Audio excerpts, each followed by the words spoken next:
Holy folly, you are God living in her own dream. Welcome to A Mystic's Journal. You can call me Agape from Love Has Won Mystery School. And in these videos, I share insights and updates that I enjoy sharing and that might benefit you as well. So in this particular video, I'd like to start off by sharing that pure channels of love are never well liked. And the reason is because they shake things up. Their very presence shakes egos up. And those who are identified with their egos, which is pretty much most people, they will react negatively to a pure channel of love. So a pure channel of love is usually very unpopular, usually not very well liked. And usually they do things that egos really, really hate. They do things that really trigger egos.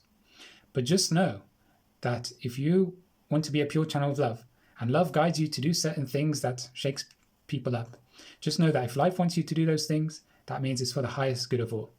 And when you're a pure channel of love, you're not seeking love or acceptance outside of yourself. You've already found it within yourself. So because of that, you're not afraid to shake things up and do things that prove unpopular. The second thing I'd like to share in this particular video is, for the first time, I went on a fairly long, week-long pilgrimage within England itself.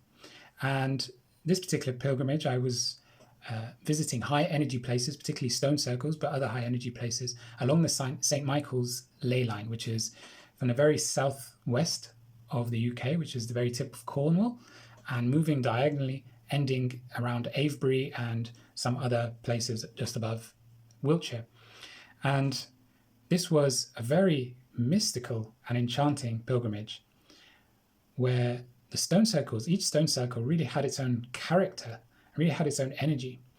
And we did energy work at each of these sites, energy work for humanity quite a lot. I won't go into the details of that, but what I wanted to share is that England itself has its very own high energy places. It's actually very, very important, I found, to the energetic grid of the earth.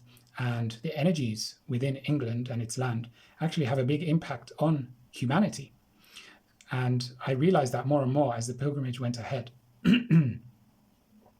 So while I have been on pilgrimages in other countries before, this particular pilgrimage in England had its own feel to it. It was magical in a different way, like mystical, enchanting, a lot of nature involved in this one. So I'm thinking perhaps I will lead pilgrimages within England in the future. Who knows? You can look out for those on the events tab on our website. And the third and final thing to share in this particular video is that with each romantic relationship,